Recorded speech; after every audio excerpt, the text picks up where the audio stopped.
Veuillez m'excuser pour mon retard. Et surtout, je vous prie de bien vouloir excuser Monsieur le maire, qui, j'essaye de reprendre un peu mon souffle, ne pourra pas être présent ce soir. Il a des obligations personnelles. Il est vraiment navré de ne pas pouvoir être là. Vous le savez, il est très attaché au conseil municipal des enfants. Il s'excuse encore une fois. Enfin, il vous prie de bien vouloir l'excuser. Mais vous le reverrez prochainement, ne vous inquiétez pas. Nous allons donc débuter cette séance. Je remercie Monsieur l'inspecteur d'être présent, ainsi que Madame la conseillère pédagogique. Je remercie les élus, Julien Cocher, maire adjoint aux affaires scolaires, Dominique Soulis, maire adjoint délégué au sport, et bien évidemment à l'administration municipale qui nous accompagne, Philippe Paoletti, directeur des sports, la jeunesse, relations internationales, animation, et c'est tout, dit-il. Hervé, que je ne présente plus, qui est votre référent, et bien évidemment tous les autres services municipaux. Je vois le service communication, le service jeunesse avec Marie-Hélène également, et puis tous ceux qui s'occupent de nous à longueur de journée. Merci à eux. Afin de débuter la séance, nous allons faire l'appel, comme nous le faisons habituellement. Pour cela, j'ai besoin d'un ou d'une volontaire qui ne l'a jamais fait, s'il vous plaît. On est d'accord, hein? Personne, toutes les personnes, tous les élus qui lèvent le doigt n'ont jamais fait l'appel. Allez, Timothy, viens avec moi. Viens à côté de moi.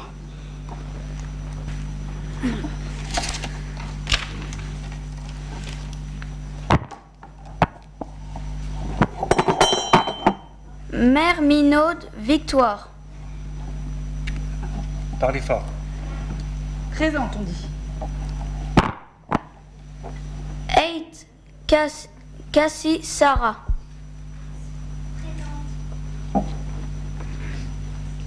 Ferraj Enora. Rassa Eloane.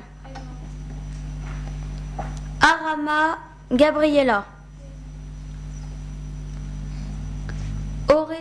Orecchini Ettore.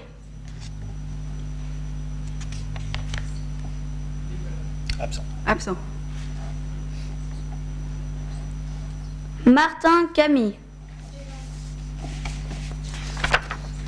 Moulezo Nathan.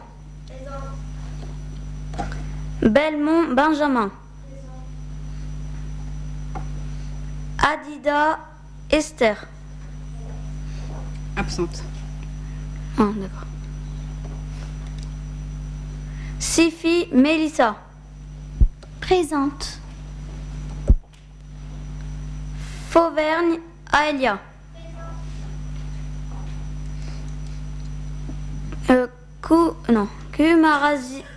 Kumarazami Pravena. Absente. Oisan Merlin.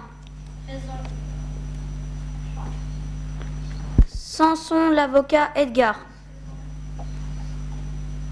Léopold Julia. Troya Anaïs. Gérard Pierre. Évremont Eva. Pesque Violette. Jean-Jean Alix. Zagroun Noah.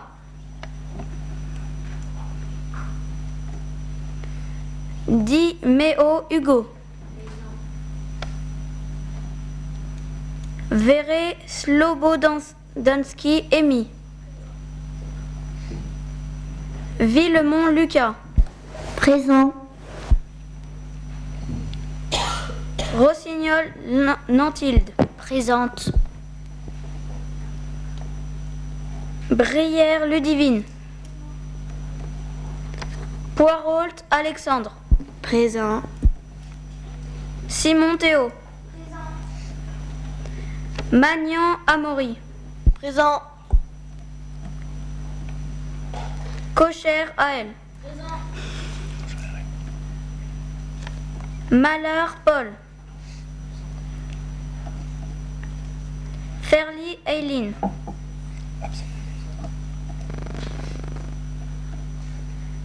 Michel Noblecourt Emma. Laplace Alistair. Condemine Adriel. Le Goff Angèle. Berthenet Joubard Jules. Présent.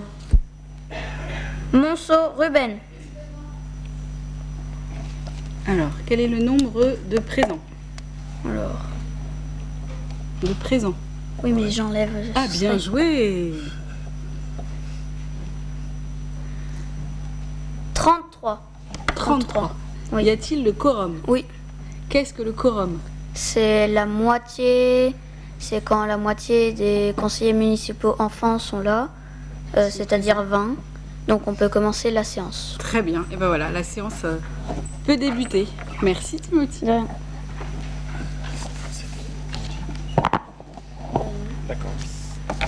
Nous allons donc débuter la séance. Et nous allons débuter avec Violette. Bonsoir Monsieur le maire, bonsoir à tous et bienvenue. Chaque commission va vous présenter un bilan des actions mises en place par le CME et l'ensemble des projets à venir pour l'année 2020. Merci Violette. On va commencer donc avec le travail effectué par la commission communication et citoyenneté, coordonnée par donc Hervé et moi-même. Les porte-paroles, vous en avez plusieurs. Il y a Angèle, Alistair, Adriel, Edgar, Julia et Camille. Et on commence par Angèle.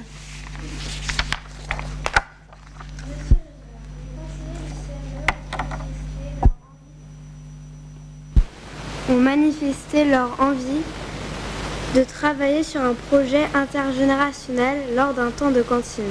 Ce projet nous tient particulièrement à cœur, car il permet de créer un lien et de partager un moment de qualité avec des seniors, souvent en situation d'exclusion. Le projet a d'abord été mis en place sur l'accueil Michelet avec les accueils de loisirs volontaires, Marinville élémentaire. Au programme des ateliers et des temps d'échange autour d'un repas. Merci. Qui a participé à ce temps d'échange intergénérationnel? Personne. Personne n'était présent lorsque les seniors étaient... Non? Bon. Ça s'est déroulé dans quelle école, Angèle? Puisqu'on l'a fait 2 fois de mémoire.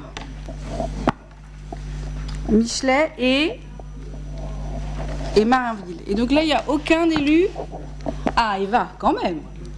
Eva, sur Michelet ou sur Marinville? Michelet. On t'écoute. Tu as participé, alors raconte-nous.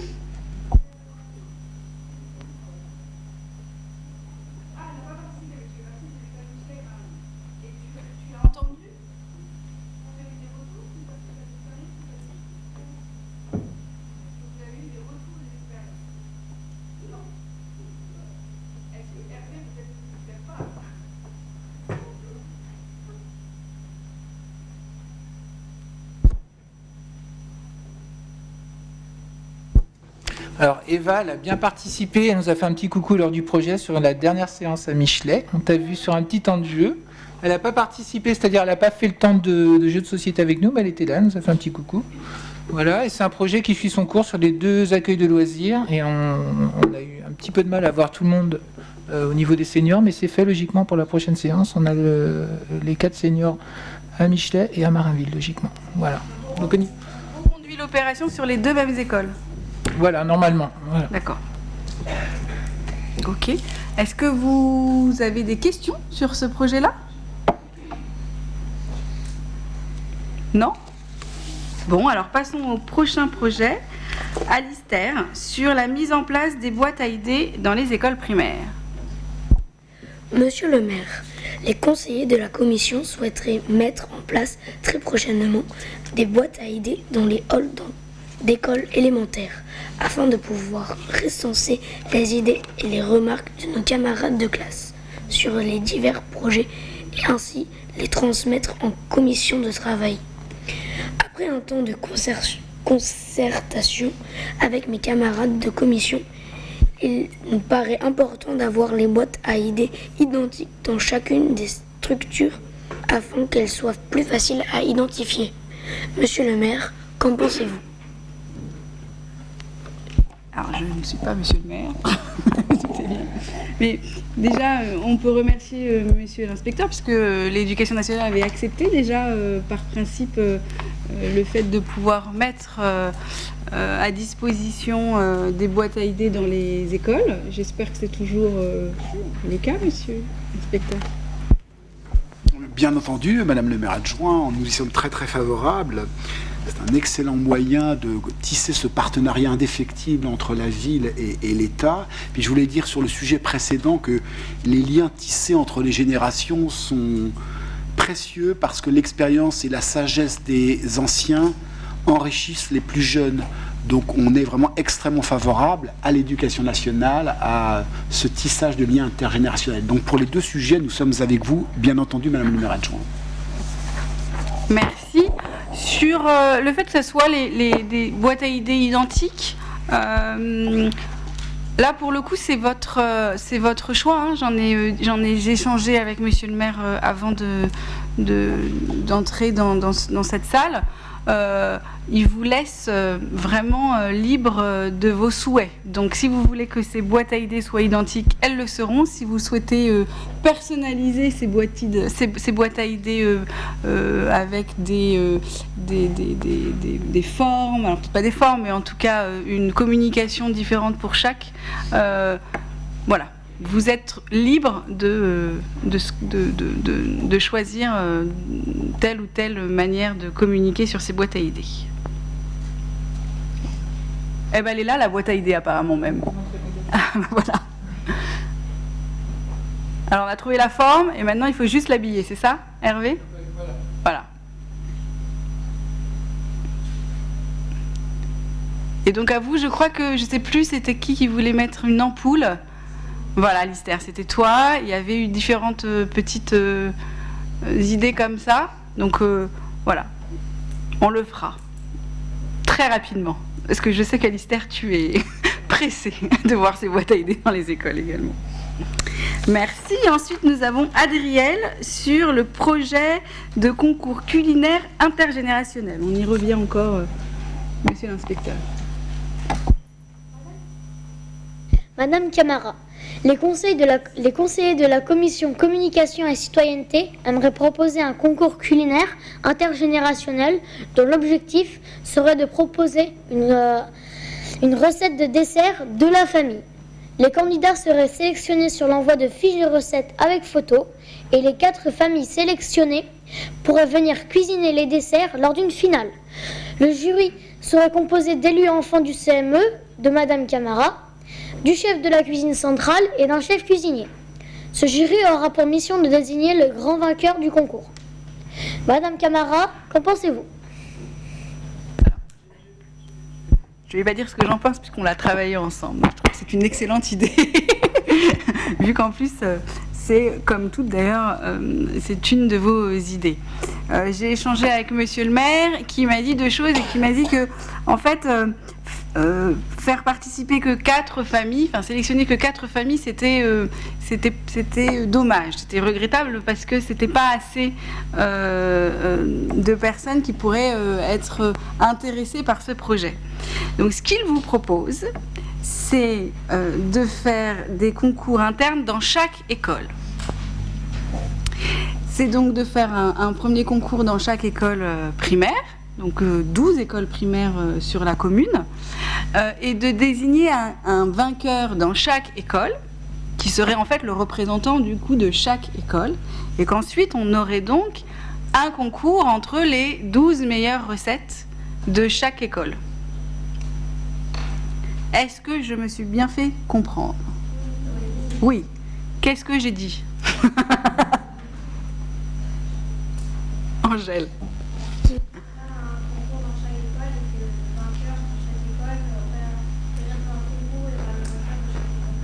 Voilà. Qu'est-ce que vous en pensez? Alors, c'est plus de travail, c'est sûr, mais peut-être que ça permet d'avoir aussi plus de participants. Alistair. Ce sera des poules ou ce sera un tournoi? Alors, c'est-à-dire? Bah, des poules, c'est tout le monde passe contre tout le monde. Et un tournoi, c'est... Alors non, en fait, dans chaque école, donc tu es dans quelle école, Alistair? Je ne me rappelle plus. Cavel. Cavel. Donc à Cavel, on lance le concours. Il y a déjà un premier du coup jury inter-école qui se crée. Et là, on désigne la meilleure recette. La meilleure recette représente Cavel. Et ensuite, il y aura, certainement en salle des fêtes, les 12 représentants de chaque école, avec un autre jury, du coup. Et là, on élira la meilleure recette.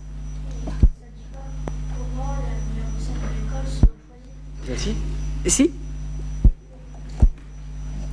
bien sûr, puisque je viens de dire, en fait, on créera un mini-jury inter-école. Dans chaque école, il y aura un jury, en fait. Alors après, ça sera à vous de travailler sur Moi, je pense que, par exemple, ce serait quand même bien d'associer nos directeurs et directrices d'école dans chaque école, si c'est possible, monsieur l'inspecteur.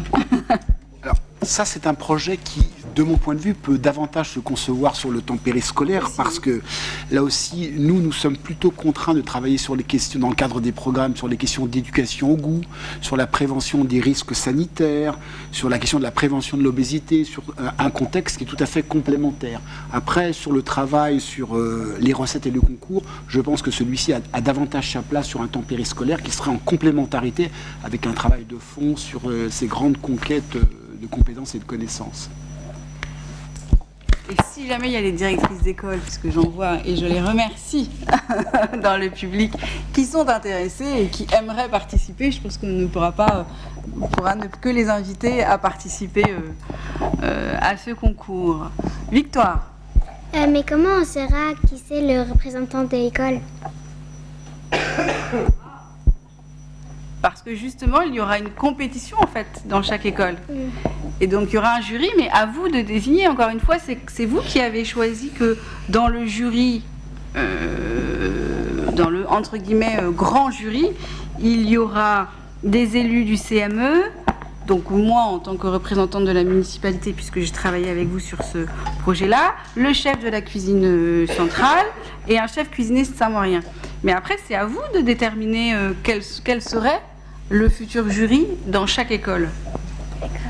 Vous, d'ailleurs, vous imaginez peut-être déjà quelque chose. Nathan. Mais à Jeanne d'Arc, on l'a déjà fait. Ah, bah c'est intéressant alors. Comment ça se passe? Au marché de Noël, il y avait un concours au salon de thé. Et tout le monde pouvait s'inscrire sur une fiche qu'il y avait à l'accueil. Puis, ils faisaient des gâteaux. Et après, tout le monde pouvait goûter les gâteaux et disait ce qu'il pensait au jury. Et après, le jury goûtait les gâteaux et après, il délibérait le vainqueur. Ça, je sais pas. Oui. Déjà. Non. Adriel. Pas dans mon école, mais j'ai peut-être une idée pour les jurys des écoles. Déjà les directeurs, après les élus du CME du coup, et un ou deux enseignants et quelques enfants.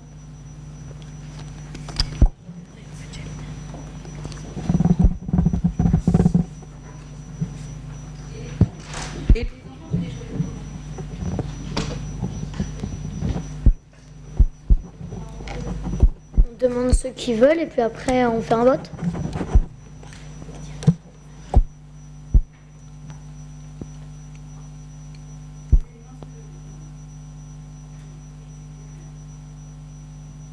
aussi, on aurait pu choisir ceux qui voulaient aussi s'inscrire au CME pour goûter les plats.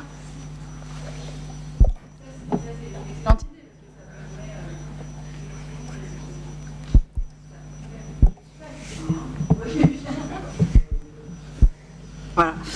Ça permet effectivement de ceux qui ont participé à l'élection du CME d'être encore une fois contributaires de ce projet-là. C'est une très très bonne idée à mon sens. Adrielle. Je sais pas qui a dit, celui qui a dit ça, mais c'était pas bête. Hein. Merci. C'est Edgar qui a dit ça. Très bien. Mais écoutez, moi je propose c'est que on vous en reparliez en commission, à la prochaine commission, pour mettre ça d'équerre et pour avoir un vrai règlement de jeu. Mais donc on est d'accord, on partirait sur une participation des 12 écoles, une première sélection dans chaque école avec une recette par école et ensuite un concours des 12 représentants de chaque école. Victoire. Et ce sera cette année ou l'année prochaine? Ah, Hervé. Plutôt en fin d'année, je pense.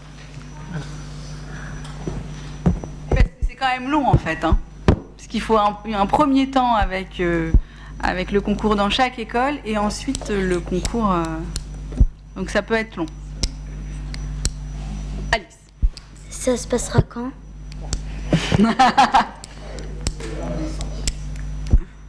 Certainement en fin de cette année. Fin de cette année calendaire, pas scolaire. Ok. Ensuite, Edgar, pour le projet, pour la participation à la pièce de théâtre en lien avec l'autisme.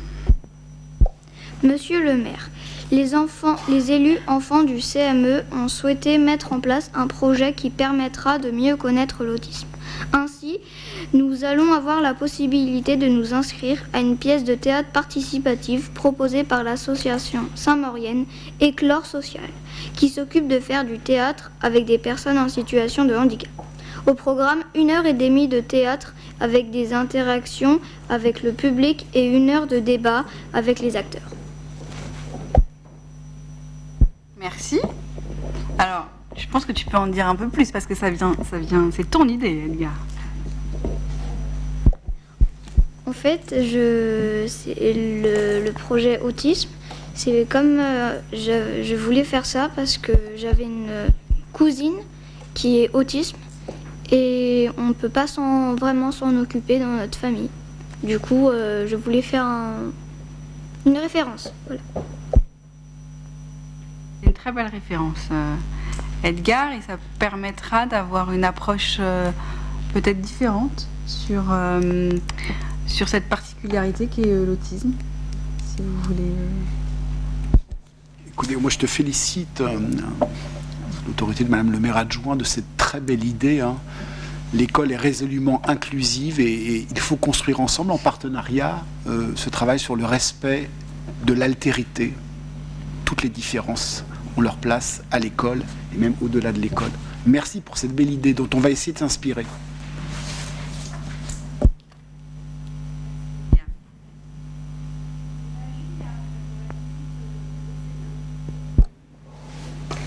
Monsieur le maire, les conseillers du CME vont pouvoir faire la visite du Sénat le mercredi 13 mai à 14h. Nous sommes honorés de pouvoir faire la visite de ce lieu prestigieux au Jardin du Luxembourg. Merci à Monsieur Laurent Lafont, sénateur, d'être le parrain de cette visite. Merci Julia. Donc là, effectivement, c'est aussi un des souhaits, une volonté de chaque année vous faire visiter un lieu prestigieux de la République. On avait fait 2 années de suite, on a eu la chance 2 années de suite de faire l'hôtel Matignon. Cette année, ça sera le Sénat. Je ne sais pas si vous avez déjà été au Sénat. Non? Si, Victoire? Ah non, mais par contre, tu as une question. Vas-y. Mais c'est quoi le Sénat? Benjamin, tu as été le premier à... Le Sénat, c'est là où les sénateurs travaillent et votent les lois. À elle? Ça sera les deuxièmes années, les premières années, ou que les deuxièmes années, ou que les premières années? Ce sera tout le conseil municipal des enfants. Ah, effectivement, alors le Sénat, c'est le lieu où travaillent les sénateurs. Ils proposent des lois, ils débattent les lois et ils votent les lois. Qui fait exactement la même chose mais dans une autre assemblée? À elle. Les députés? Très bien. Et les députés siègent? Bien. Très très bien. Vous avez donc les députés et les sénateurs. Et quelle est la différence entre un sénateur et un député? Il y en a qui sont de gauche et d'autres de droite.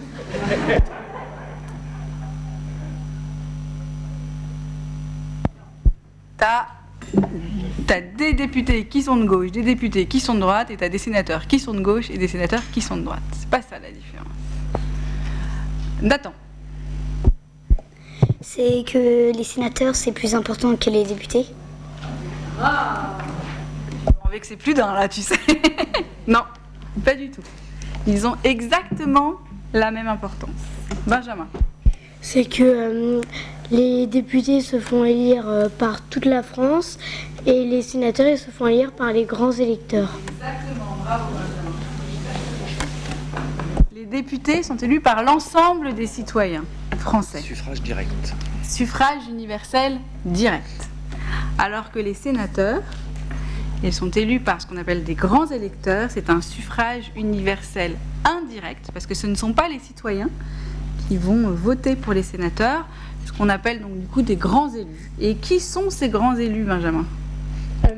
C'est par exemple les maires, les conseillers régionaux, les conseillers départementaux, les conseillers municipaux. Exactement. Très bien. Parce qu'en fait, le Sénat représente les collectivités, et donc les sénateurs sont élus par des représentants des collectivités. Nous sommes, Dominique Soulis, Julien Cocher et moi-même, nous sommes des représentants de la collectivité de Saint-Maur-des-Fossés, et nous votons du coup pour des sénateurs, alors que les députés représentent la nation entière, et donc ils sont élus directement par l'ensemble des citoyens. Ok? Y a-t-il d'autres questions sur ça, sur ce sujet? Non? C'était Victoire qui avait demandé ce que c'était le Sénat?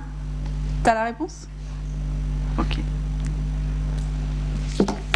Et donc, la visite aura lieu le 13 mai à 14h. On se donnera donc rendez-vous bien en amont ici à l'hôtel de ville. On ira en car. Je pense qu'on se donnera rendez-vous vers les coups de midi.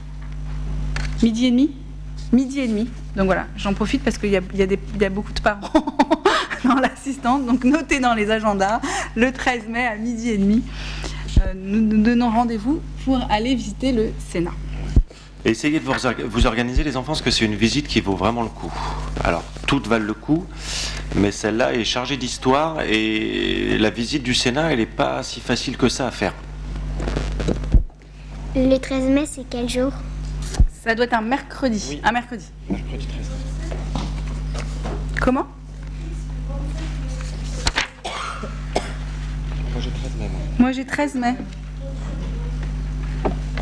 Ah. Non, c'est 13 mai. De toute façon, et toujours à destination des parents, il y a un petit mail de confirmation avec le programme à venir qui vous arrivera.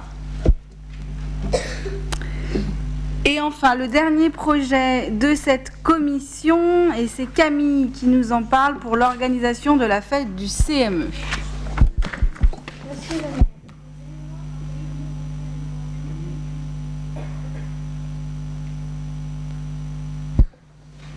Monsieur le maire, nous aimerions organiser une fête pour l'ensemble des CM2 de la ville.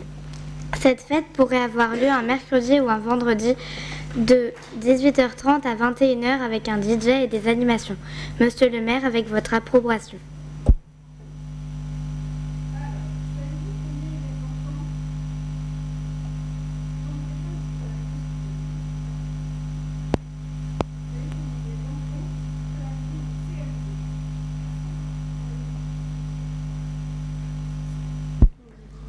il y a d'enfants scolarisés à Saint-Maur déjà? Premier chiffre. Dans les écoles publiques. Alors, je vois pas ton prénom. CM2, je sais plus. Lucas, merci.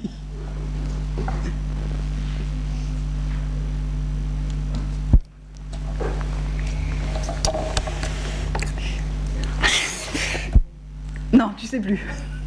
Tu sais plus. Moi, je sais. Adriel. Beaucoup? Oui. C'est une bonne réponse. C'est une bonne réponse. Alistair. 9000. Moins. Mince. Nathan. 2000. Plus. Hugo. 5000. Plus. À côté de Victoire, c'est Aïlia, vas-y. 6000. Presque. À côté de Benjamin, c'est Jules. 6500. C'est ça. C'est ça, 6500. Donc il y a 6500 enfants scolarisés dans les écoles publiques de la ville. Et en CM2, vous êtes Merlin. 800. Plus, mais t'es pas très loin. Nathan. 900. Moi. Entre les deux. À elle. 850. Ouais. Vous êtes 850. Donc, Camille, tu veux faire une fête pour les 850 enfants du CM2, c'est ça, hein? C'est ça, hein? Oui. Donc, je vois Philippe Paoletti qui se décompose. Il se demande si j'ai raison. Et pourquoi? Je vais vous expliquer pourquoi. Parce que je vais vous raconter une petite histoire. Il y a une trentaine d'années, à peu près, c'est ça, hein? Voilà. Un jeune homme, Sylvain Berrios, je ne sais pas si ça vous parle, avait décidé de faire une petite fête, toute petite fête, en mairie. Jeune étudiant à l'époque. Et il a fait ça, avec l'autorisation bien évidemment du maire de l'époque qui était Jean-Louis Beaumont, la salle des fêtes, donc juste à côté de l'hôtel de ville de Saint-Maur. Au début ça s'est bien passé, n'est-ce pas Philippe? Et ensuite il y a eu beaucoup de monde à cette soirée, et il y a eu quelques débordements. Ce qui fait que le lendemain, l'état de la salle n'était pas tout à fait identique à l'état de la salle au début de la soirée. Il a dû donc falloir faire quelques petits travaux, on va dire ça comme ça, Philippe. Refaire le sol, par exemple, je crois, de la salle des fêtes. Voilà. Voilà pourquoi Philippe a toujours un peu de mal quand on lui dit qu'on veut faire des fêtes à l'hôtel de ville. Mais ceci dit, c'est une très belle idée. Alors, en revanche, 650 enfants, vous l'avez compris, 850 enfants, pardon, bien évidemment, ça ne... Je t'ai vu, Victoire, je t'ai vu. Ça ne rentre pas pour des questions de sécurité à l'hôtel de ville de Saint-Maur. Philippe est soulagé. Et donc, ça va rentrer à Brossolette. Mais en revanche, ça peut rentrer effectivement à la salle Pâté. Alors, je ne sais pas si vous visualisez où se situe la salle Pâté. Oui. C'est juste à côté de Brossolette, tout à fait. Donc, là, en revanche, on n'a aucun problème pour accueillir 850, sauf erreur de ma part, mais voilà. Donc, ce qu'on vous propose, ce que monsieur le maire vous propose, c'est effectivement de faire votre soirée du CME dans la salle Pâté, fin juin, du coup, parce que si j'ai bien compris, Camille, c'est une fête de fin d'année, c'est ça? Voilà. Donc, fin juin, et à vous, en revanche, d'organiser... vous voulez des DJ, vous voulez des animations. Je crois que Julien nous avait parlé d'une Tu nous avais parlé, Julia, d'une... Non. Il faut suivre, Julia.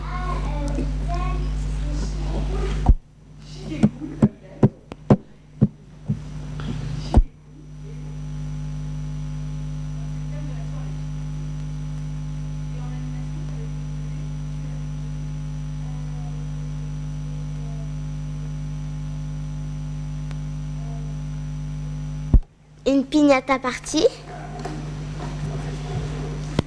Un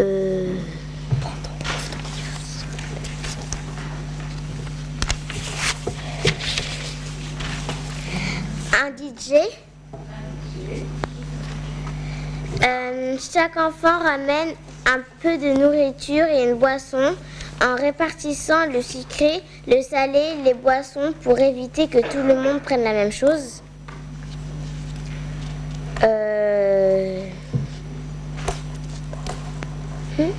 Alors, pour les questions d'hygiène, je suis pas sûre que ce soit possible de ramener les choses de l'extérieur. Ça, on va vérifier. En revanche, on peut peut-être demander à M. Principal, c'est possible de mettre cette information dans les cahiers de correspondance de chaque élève. Alors, cette information chic et cool sera transmise par le biais des cahiers de correspondance, en souhaitant bonne chance à Philippe Paoletti pour l'organisation de la soirée, bien entendu. Est-ce que vous avez d'autres idées d'animation, du coup? Victoire. Sinon, on n'a qu'à en faire une autre, mais avec le CME. Avec le CME? Oui. Mais ce sera avec le CME. Elle n'a pas dit des CM2? Si, mais en fait, ce que souhaite Camille, c'est créer une soirée tous les ans pour les CM2, puisqu'ils vont quitter l'école primaire pour aller au collège. Mais à cette soirée seront invités les organisateurs quand même. Et les organisateurs, c'est les élus du CME. Donc même les élus du CME qui sont au CM1, parce que je comprends en fait derrière cette question naïve, que toi aussi tu as envie de te déhancher pendant quelques heures et d'être chic et cool, comme dit Julien, oui, vous aurez la possibilité de participer à cette soirée. Mais c'est surtout que vous avez la charge d'aller inviter vos copains et copines. C'est ça aussi le plus important, parce qu'une fête réussie, c'est une fête où il y a du monde. Il y a 850 enfants scolarisés en CM2, vous êtes 40. S'il n'y a que 40 enfants à votre soirée, alors Philippe sera rassuré, hein, puisqu'il n'y aura aucun débordement. Mais en l'occurrence, on ne pourra pas dire que ce soit une soirée réussie. Eva. Mais même les CM1, ils pourront inviter des amis à eux ou c'est que les CM2? Que les CM2. Et les CM1, normalement, si tout se passe bien, passent un jour en CM2.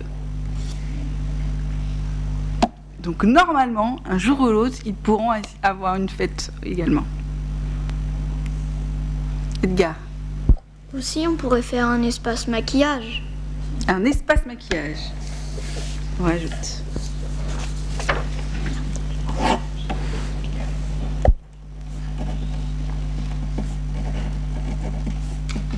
D'autres idées? Victoire? Aussi, il pourrait y avoir des animateurs pour nous faire je sais pas, des jeux.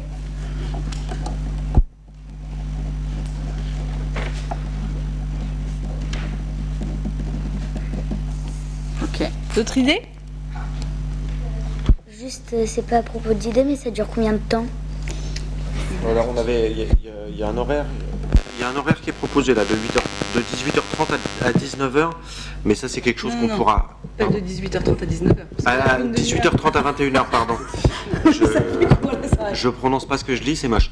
18h30 à 21h. Voilà, bon, ça c'est quelque chose qui peut s'affiner en fonction de. Faut caler la logistique, parce qu'après il y a du rangement à prévoir, mais ça me paraît être un horaire assez réaliste. Je sais pas, je regarde la tête des parents, 18h30, 21h, ils ont pas l'air décomposés, ça passe. Paraît raisonnable. Non, je rajouterais juste la petite anecdote pour les parents, qu'à la base, ils voulaient aller jusqu'à 22 ou 23 heures. Donc je leur ai dit que c'était quand même des enfants déjà très, très, très clubbers. Alors démarrage. Et je pensais que 21h était une heure plutôt convenable. Ok? Donc, maintenant, à vous de créer cette invitation, à vous de créer cet événement. Et on se donne tous rendez-vous au mois de juin pour... Voilà, il va falloir juste trouver une date parce qu'au mois de juin, il y a aussi beaucoup de choses. Mais voilà. Alistair. La cloche, elle sert normalement à... Comment? Elle sert en début de séance, j'ai oublié, et en fin de séance pour clôturer la séance. Vous pourrez réclamer à Jasmine si jamais elle oublie la cloche en fin de séance. J'ai oublié de le faire au début, c'est vrai. Évidemment, vous faites avec la cloche. Edgar, et puis ensuite après on passe aux autres commissions parce que... Vas-y. On la fera en juin, la boum du CME. Bah c'est mieux, avant les vacances scolaires. Mais ce sera au début juin ou fin juin? Et ça se fera quand on trouve une date. Ça, voilà. Ça sera quand on trouve une date, c'est pour ça qu'on va pas plus loin pour l'instant, parce que le mois de juin, enfin les mois de mai et juin, en termes de festivités et d'activités sont très denses sur la ville, et donc il faut pouvoir caler une date en salle pâtée pour pouvoir organiser ça dans les meilleures conditions. Philippe va se mettre en œuvre pour la rechercher et affiner cette date en lien avec Hervé, et on reviendra vers vous dès qu'on atterrit sur cette date, mais ça sera au mois de juin, pour que ça ait du sens. D'accord. Allez, dernière question. Un jour d'école. Mercredi ou vendredi? L'idée c'est que ça soit une veille d'un jour où vous n'avez pas école. Mercredi, c'est... Alors pas le mercredi du coup, donc plutôt ouais, moi je pense que c'est mieux un vendredi soir. Maintenant,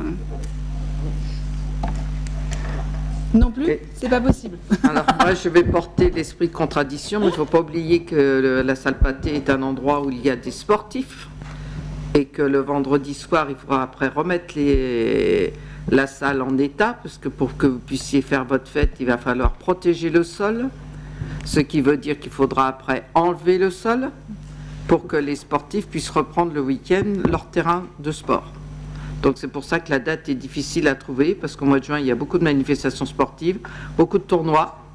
Il y aura notamment votre fête du sport-école. Il y aura beaucoup de choses, donc il faut trouver la date adéquate qui puisse rentrer dans le créneau le plus facile.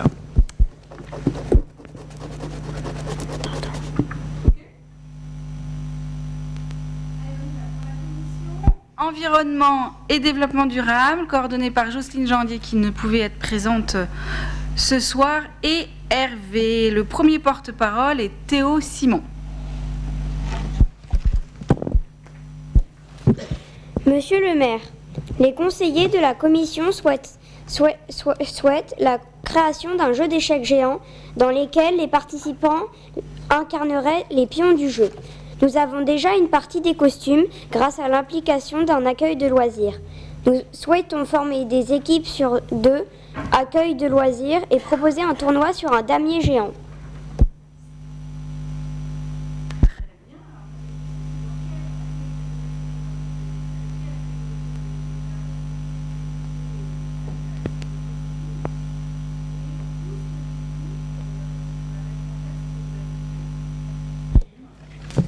Les costumes, ils ont été faits à l'API et quelques conseillers du conseil municipal des enfants.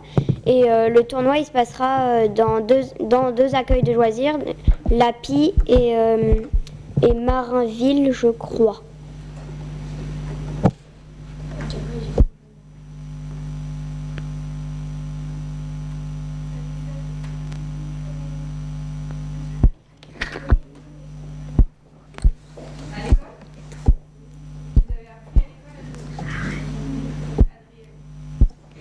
Moi, je trouve que c'est pas trop juste qu'il y ait que 2 écoles qui fassent le chéquier géant. Je proteste. Théo? Mais les années d'après, ce sera d'autres écoles. Je pense, Théo, que c'est un test que vous faites sur les 2 écoles et que si ça fonctionne, vous souhaitez le mettre en place sur toutes les écoles de la ville. Et peut-être on fera un roulement chaque année. C'est ça. Voilà.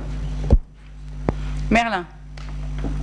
Je pense qu'il faudrait déjà faire pour le test plus d'écoles parce que 2, même si on le faisait tous les ans, si on faisait par exemple 2 cette année et que l'année prochaine on faisait 5, et ben, il y aurait certaines écoles qui ne pourront pas l'avoir. Théo.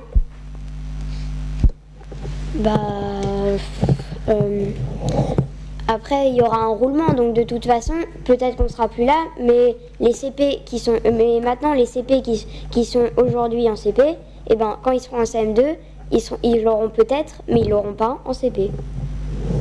Ah bah oui, mais faut voter le dispositif. Et Nora. Nous, dans notre école, on l'a déjà, sauf que en fait, c'est dans la cour par terre. On avait dessiné un plateau avec de la peinture, sauf que par contre, on n'a pas de costume. Enfin, c'est juste pendant la récréation qu'on peut y jouer. Donc, attendez. Nathan. Mais ceux qui sont là cette année, avec le damier géant, ça se trouve, quand ce sera autour de leur école, ils seront plus là, ils sont déjà partis au lycée. Au lycée de quoi tu peux? Ou au collège. Ouais. Alors ça, c'est, je vous le dis, ça arrive souvent. Parce que des fois, c'est très long de mettre en place des projets. Et on va le voir tout à l'heure dans les questions diverses. Par exemple, les agrès sportifs que nous avons mis en place le long des bords de Marne, qui a été mis en place, le début de l'installation, c'était il y a 2 ans, ou 1 an, je ne sais plus. Un an. Voilà, il y a 1 an.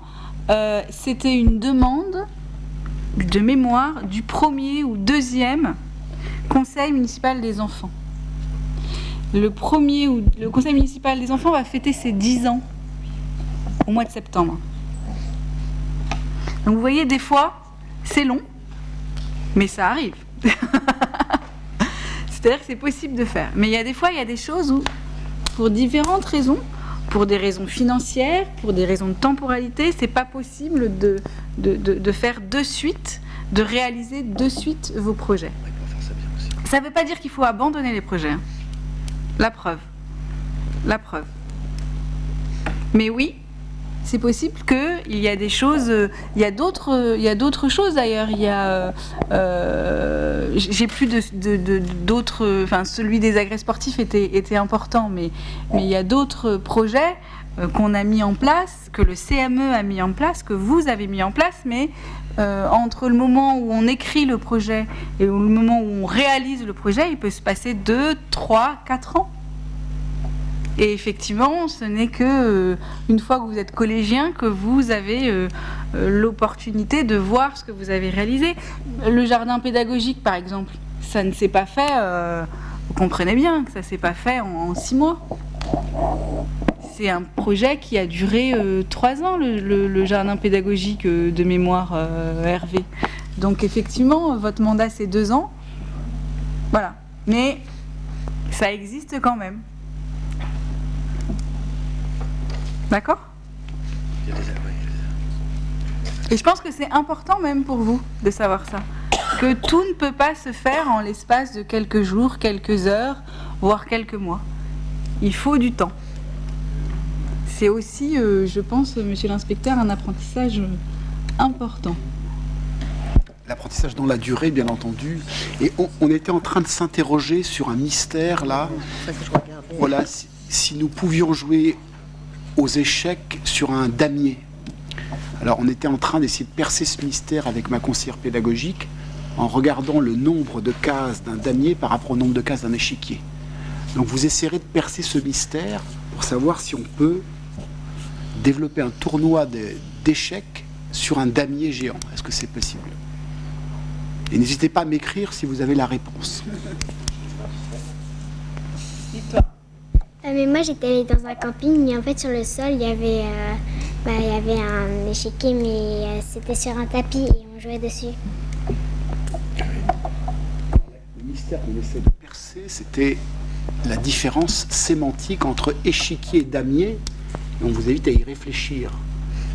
Et notamment sur la question du nombre de cases nécessaires pour jouer aux échecs. Peut-on jouer aux échecs sur un damier? Voilà, mais à vous de trouver la réponse. Lucas, t'as la réponse? Ah, vas-y. Un damier, ça a 100 cases et un échiquier, 64.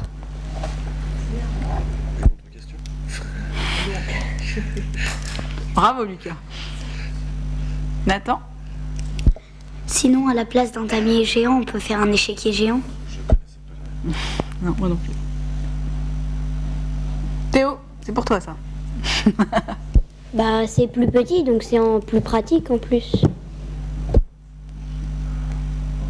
Donc à réfléchir. Oui. Edgar? Mais si on le fait sur un damier, il n'y a pas marqué les lettres ni les numéros. Du coup, on ne pourra pas vraiment savoir où est-ce qu'il faut placer les pions. Oui, enfin, il y aura du monde autour pour vous guider. Je ne pense pas qu'on avait prévu de toute façon de tracer lettres et chiffres sur le côté en fait. On peut je pense, se repérer visuellement avec des gens autour.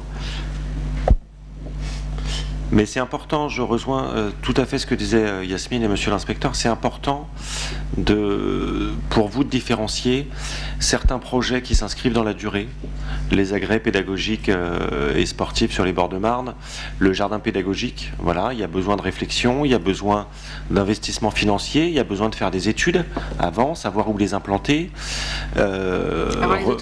avoir les autorisations, regarder les modèles, réfléchir vraiment en amont, et puis il y a des choses qu'on peut faire plus rapidement, comme de mettre en place une grande boom des CM2. La logistique n'est pas la même. Il y a quand même beaucoup de choses à préparer, hein, parce qu'accueillir 800 enfants dans un lieu, on ne fait pas les choses à la légère, mais ça n'a pas les mêmes incidences, ça n'a pas les mêmes conséquences. Et voilà, mais ça c'est intéressant. Et donc effectivement, il y a certains projets que vous portez, ça fait partie de la frustration, mais vous posez les premières graines, les jalons, pour la réalisation, pour les gens qui seront élus après vous. A-t-il d'autres questions sur ce Nathan? C'était une question sur la boum des CM2, mais ceux qui sont au collège, ils pourront pas la faire. Eh bien non, parce que c'est pour les CM2. C'est pour ça qu'on le fait au mois de juin. Pour tous les CM2, uniquement. Plus les CM1 qui sont élus au conseil municipal des enfants. D'accord? Allez, on enchaîne avec Nantilde sur l'installation de ruches à livres dans la ville ou dans les écoles. Monsieur le maire, pour faire écho à la charte de lecture mise en œuvre par la municipalité qui a pour objectif de développer l'envie et le plaisir de lire, le conseil municipal des enfants souhaiterait installer des ruches à livres dans la ville. Et pourquoi pas dans les écoles. Ces équipements pourraient être installés près de certains lieux comme la médiathèque, l'hôtel de ville ou encore la piscine Canton. Ces ruches auraient pour vocation de favoriser l'éveil culturel de nos camarades par la lecture et plus généralement des Saint-Mauriens en instaurant un système d'échange convivial. Moi, je ne peux qu'applaudir des deux mains, et j'applaudis des deux mains parce que j'en ai que deux, sinon j'applaudirais de trois mains volontiers. Voilà, la charte de la lecture est quelque chose de très important. On essaye de pouvoir poser un ensemble d'actions. Alors il y a certaines actions sont déjà présentes et puis on en crée des nouvelles. Les ruches à livres en font partie. Dans les écoles, bon, on a eu des petits soucis logistiques mais qu'on est en train de résoudre, monsieur l'inspecteur, hein, voilà. Donc c'est une bonne idée. Voilà, faut juste se coordonner en amont et puis effectivement dans les lieux dits publics et fréquentés au maximum par des enfants mais pas que. Hein, la lecture, c'est un des avantages, c'est que la lecture, il n'y a pas d'âge. Moi, ça me paraît être une très bonne idée.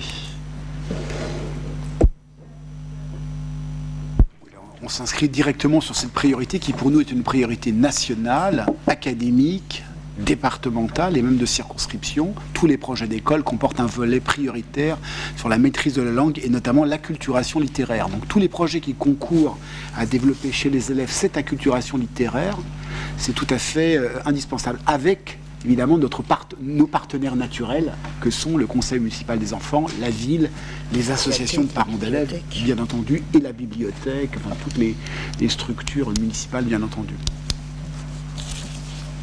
J'en profite pour saluer Madame Davio, qui va adorer que je l'affiche comme ça, qui va se lever un quart de seconde pour que vous puissiez l'identifier, qui est la responsable des services scolaires et périscolaires, et qui au quotidien donc fait justement le lien avec les services de Monsieur l'inspecteur sur, entre autres, tous ces sujets-là.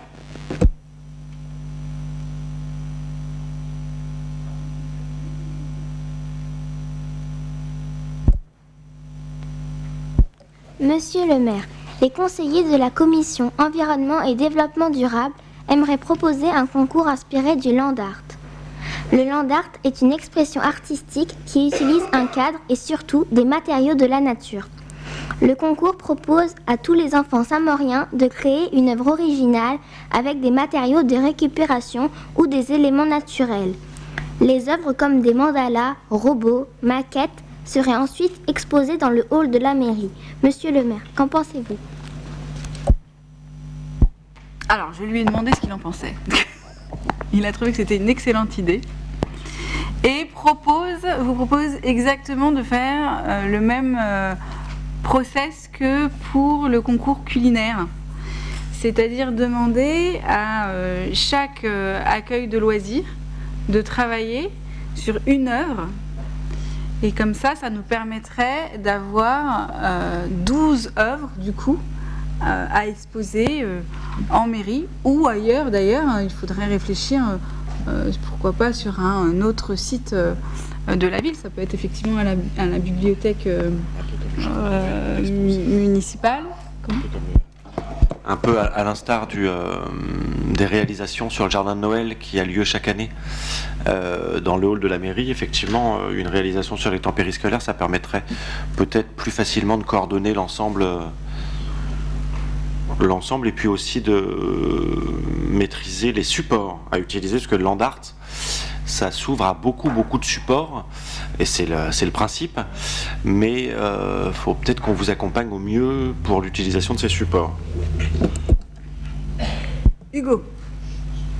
En CE2, on en avait fait dans la cour avec la maîtresse, et aussi on est allé au parc pour faire ça, et après on avait pris des photos pour voir nos œuvres.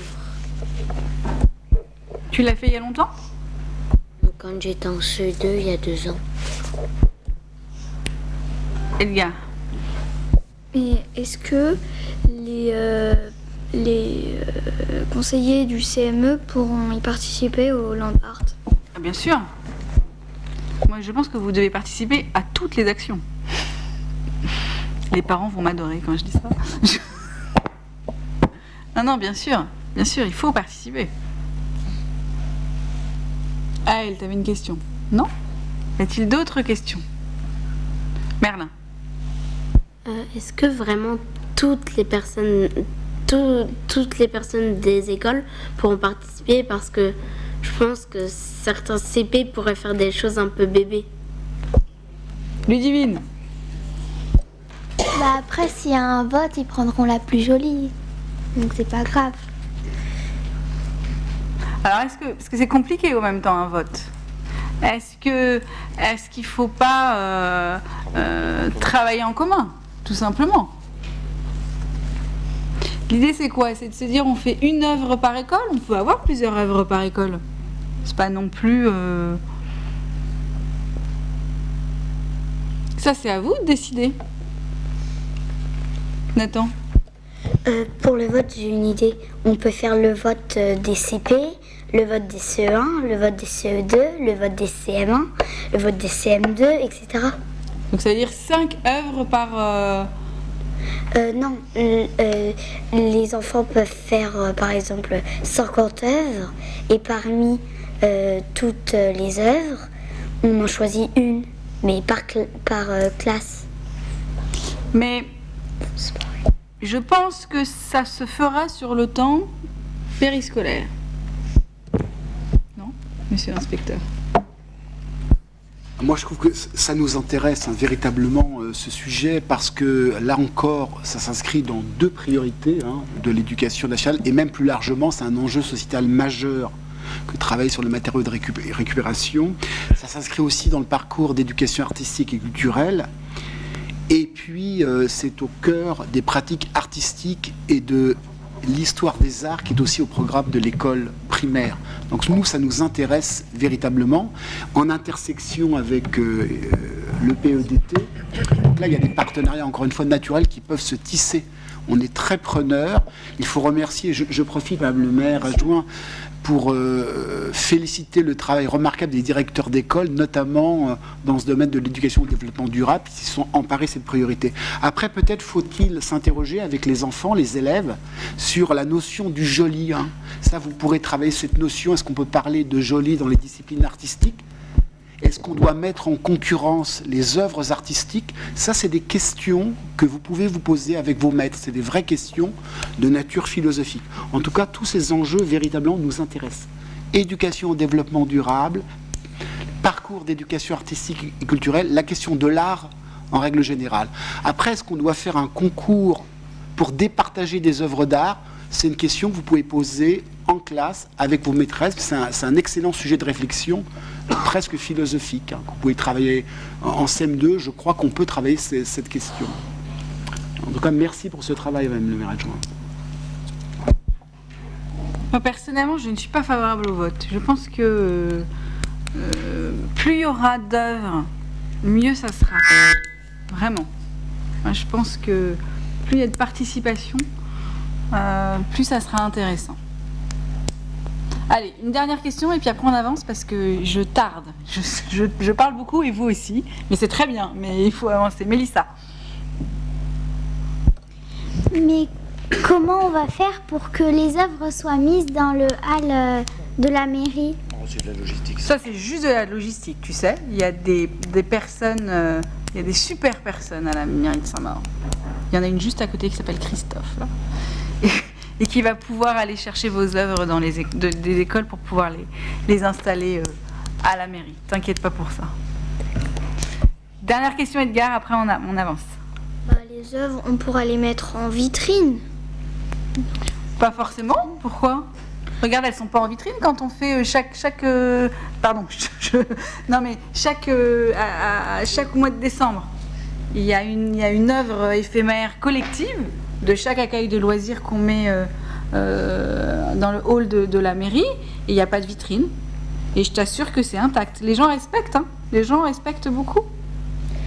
Mais faire, par exemple, des sortes de piliers et au-dessus mettre l'œuvre. Ah, mais ça fait faire partie plusieurs. Ça peut faire partie de la création de l'œuvre. C'est-à-dire qu'en fait, quand on crée l'œuvre, on la fait aussi en fonction de l'endroit où on va l'exposer. On le prend en compte en général. Ok ?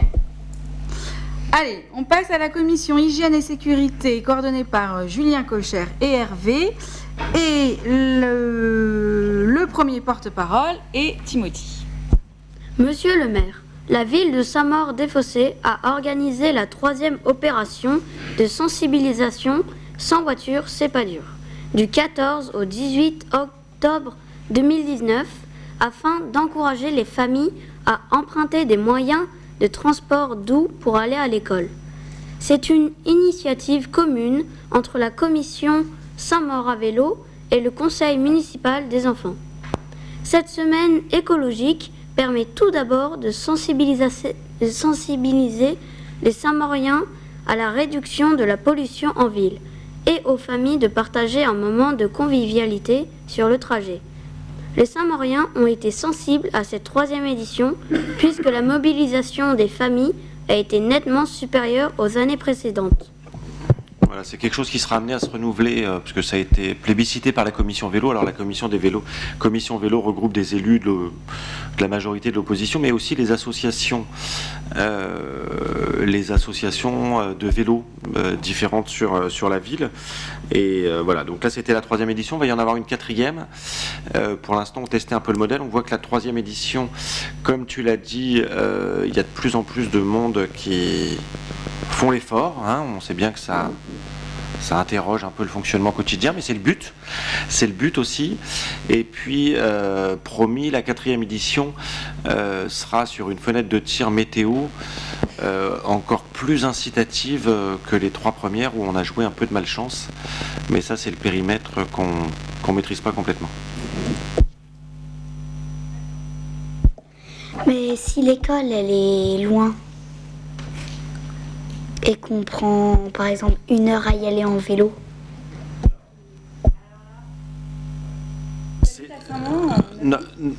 Ouais, normalement, c'est... Ouais. 1 heure en vélo, d'une école à une autre? C'est pas normalement, hein, très honnêtement. La ville est sectorisée et le plus loin possible, dans les écoles publiques. Hein.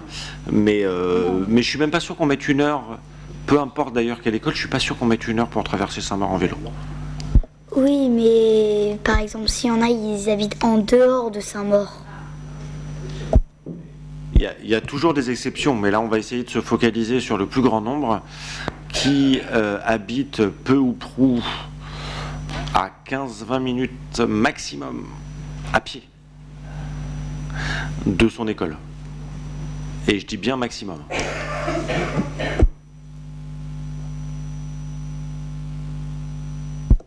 Oui, t'as levé la main mais tu l'as rebaissée, non? Non. Et donc dans la continuité, nous avons Ruben sur le projet. Monsieur le maire, chaque année, le conseil municipal des enfants se mobilise pour proposer une journée dédiée à la circulation en ville en toute sécurité. La journée vélo et déplacement doux du CME va avoir lieu le mercredi 27 mai après-midi sur la place des Marronniers. Les jeunes pourront participer à des ateliers et visiter des stands en lien avec les différents modes de déplacement doux. Alors là, contrairement aux journées sans voiture, en général, on est verni par la météo. Hein. Je le dis pour les parents, je le dis pour les enfants. Jusqu'ici, on a toujours été pas mal et ça rencontre un grand succès. Place des Marronniers, avec beaucoup d'acteurs présents. Vous avez la police municipale, mais vous avez aussi des associations de vélo. Vous avez les associations ici présentes. Merci d'être vraiment présents sur beaucoup d'actions du CME pour sensibiliser aux déplacements liés au handicap. Enfin voilà, venez nombreux. Il y a plein de choses très intéressantes et très pertinentes.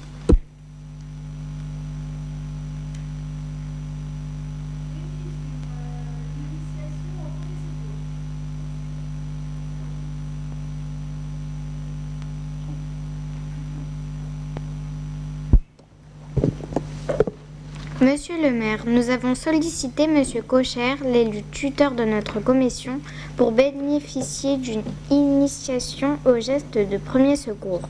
Nous sommes heureux de voir que notre demande a été entendue. Nous allons pouvoir bénéficier de cette formation le mercredi 26 février en après-midi. C'est quelque chose qui est très important et il faut se le dire, la France est très en retard sur l'acculturation aux gestes de premier secours. Là, je parle aussi aux adultes qui sont dans la salle. Normalement, si vous surveillez un peu les réseaux sociaux, vous voyez passer de temps en temps, la Croix-Rouge fait des formations dans la salle de la mairie, et je peux vous assurer que les sessions ne sont pas toujours pleines. Voilà, c'est vraiment un retard un peu culturel qu'on a sur le sujet, donc je suis absolument ravi de pouvoir poser les premières bases avec des enfants du CME. Adriel. Quand même, parfois au travail, il y a des gens, ils les font, les formations au premier secours. Oui, dans le cadre du travail, il y a des formations. Alors c'est soit sur une journée, ça s'appelle le PSC1, soit sur 2 jours, ça s'appelle le SST, le secouriste sécurité au travail. Mais voilà, c'est quelque chose qui n'est pas obligatoire, qui relève de la responsabilité des entreprises. Moi, je sais que j'ai formé encore récemment dans l'ensemble de mes salariés parce que sur mon activité professionnelle. Et voilà, mais c'est quelque chose qui est très important parce que même quand on se forme au travail, le principe c'est d'avoir les bons réflexes pour l'ensemble de la vie quotidienne, que ça passe par le travail ou à la maison. Enfin voilà, les accidents domestiques n'arrivent pas qu'aux autres et des fois on ne sait pas comment réagir. Alix. Mais si est-ce que le patron il est obligé de savoir les premiers secours? Non. Non. Edgar. Mais aussi les gestes de premier secours, on pourrait nous les faire apprendre pendant un temps spécial dans l'école, à l'école. Et faire une séance spéciale. Je vais céder la parole à Patricia Guillard qui va t'éclairer sur cette question. Tu vas voir que l'école prend toute sa part dans l'enseignement aux gestes de premier secours. Bonsoir. Eh bien, effectivement, apprendre à porter secours, ça fait partie des programmes de l'éducation nationale depuis plus d'une dizaine d'années. Et ça se pratique depuis la petite section jusqu'au CM2 pour ce qui est de l'école primaire. Et c'est continué au-delà, au niveau du collège. Alors, ça prend des formes un petit peu particulières parce que c'est plus une sensibilisation. Et par exemple, vous allez peut-être être étonné de savoir qu'on fait ça en petite section. Vous l'avez probablement fait, mais peut-être qu'on ne vous a pas assez dit le mot, l'enveloppe qui recouvrait ces actions pédagogiques. Et par exemple, en maternelle, on apprend déjà à alerter quand on voit un danger. C'est la première des choses. Ensuite, au cycle 2, CP, CE1, CE2 maintenant, eh bien, c'est alerter plus protéger. C'est-à-dire que si on voit une personne en danger, on va alerter parce que vous êtes jeune, et vous allez essayer, sans vous mettre en danger, de protéger, peut-être d'écarter la personne de la source du danger. Et puis ensuite, plus tard, on pourra devenir secouriste. Mais ce travail est fait dans les écoles et il y a des écoles qui demandent auprès de monsieur l'inspecteur l'appui d'associations comme la Croix-Rouge. Et évidemment, ce sont des partenaires, donc il y a des apprentissages aux gestes qui sauvent dans les écoles. Voilà.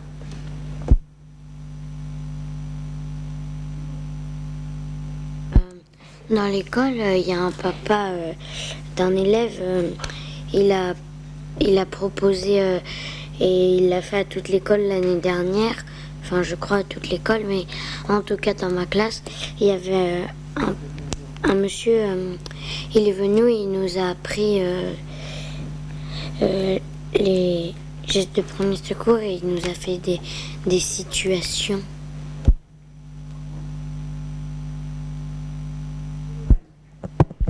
Moi, avec ma maîtresse de CE2, on a un peu parlé de s'il y avait le feu ou si quelqu'un faisait un malaise.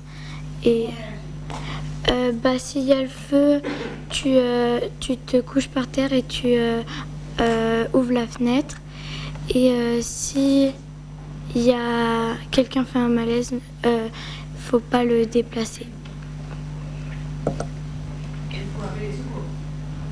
Ou appeler les secours. Moi, dans mon école, je me rappelle pas qu'on ait déjà fait ça. Enfin, même on l'a jamais fait. Enfin. C'est important de venir le 26 février pour faire.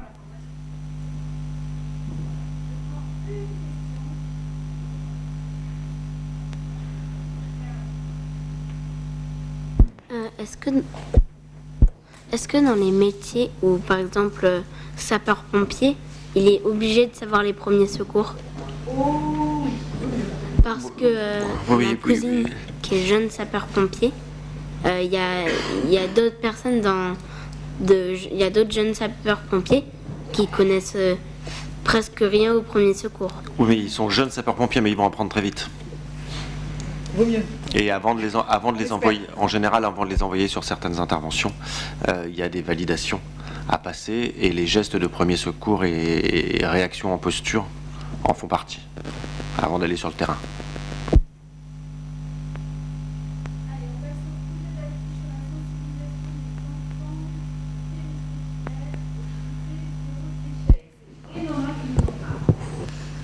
Monsieur le maire, nous souhaiterions mettre en place des actions pour sensibiliser les enfants qui fréquentent les accueils du soir à la réduction des déchets, notamment lors des temps du goûter. Bon nombre de nos camarades utilisent des goûters avec des emballages plastiques et parfois ne font pas l'effort de les jeter dans les poubelles. Nous avons pensé à la création d'une affiche qui pourrait inciter les familles à favoriser les goûters zéro déchet. Monsieur le maire, avec votre consentement. Je me permets une petite intervention parce que dans ce que tu viens de dire, il y a deux choses différentes. Il y a le fait de minimiser au maximum tout ce qui est emballage, voilà. Et il y a le fait de ne pas faire l'effort de jeter les choses dans la poubelle. Voilà. La deuxième est pas admissible dès qu'on est en collectivité. Hein. Voilà, faut que tout le monde fasse l'effort de maintenir l'endroit où vous êtes le plus propre possible. Mais ça, je pense que ça vaut pas qu'à l'école, ça vaut partout. Voilà. Et je laisse la parole à Yasmine sur l'aspect affiche et lutte contre ou incitation au zéro déchet. Le service communication de la ville dessus, je pense que c'est une très très bonne idée. Mais alors du coup, moi je voudrais aller juste un petit peu plus loin. Quand vous dites il faut inciter à ne plus utiliser d'emballage plastique, c'est très bien. Alors du coup, vous le voyez comment vos goûters? Aujourd'hui, vous avez un goûter. Il est composé de combien d'éléments et avec combien d'emballages plastique, cartonné ou voilà. Alors attendez, Énoir, on y va. Bah, par exemple, on peut prendre un fruit, on peut faire une compote soi-même et la mettre dans un pot en verre et prendre de l'eau dans une gourde. D'accord. Et est-ce que vous avez tous ces contenants chez vous? Nathan? Non, peut-être pas, mais sinon, on peut, pour la compote, on peut prendre un pot en plastique, mais réutilisable. Mm-hmm.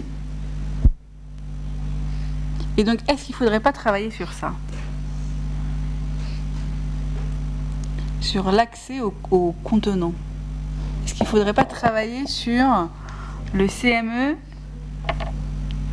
qui crée des contenants, qui essaye de... Voilà, je sais pas. Je vous livre ça comme ça. Moi, je pense qu'il faudrait peut-être travailler sur ça. Peut-être que le CME doit... alors, ça fait beaucoup, hein, parce qu'on est 6500 enfants, mais faut regarder si on pourrait pas, peut-être que le CME a son rôle aussi d'ambassadeur, justement, de lutte contre le plastique.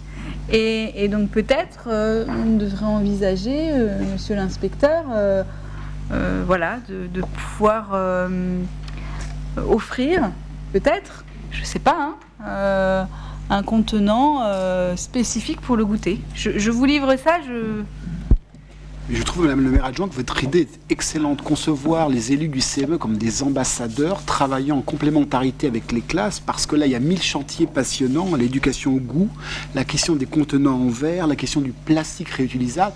Ce sont des contenus qui sont directement inscrits dans les programmes, notamment les programmes de cycle 3. L'idée d'avoir, à travers les élus du CME, des ambassadeurs qui portent cette parole en situation, ça nous paraît vraiment une entrée très intéressante. J'y souscris en ce qui me concerne totalement. Émile. Moi, je sais qu'à l'étude, les maîtresses de l'étude, elles nous font longer le long d'un mur.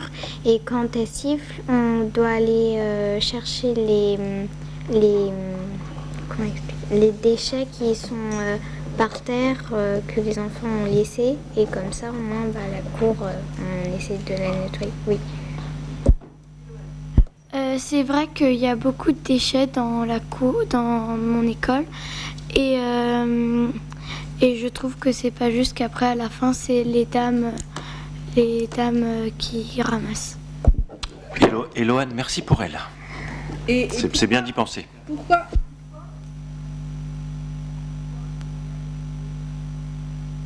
Parce que les gens, ils font pas l'effort, enfin les enfants, ils font pas l'effort d'aller jeter et du coup, ils laissent les papiers et aussi parce qu'ils prennent du goûter avec des papiers.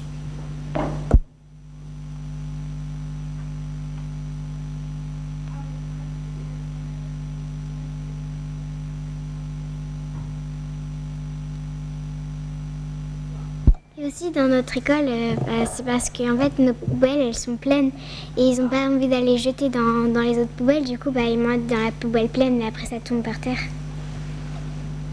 Il n'y a pas assez de poubelles dans mon école. Non. Edith Cabel.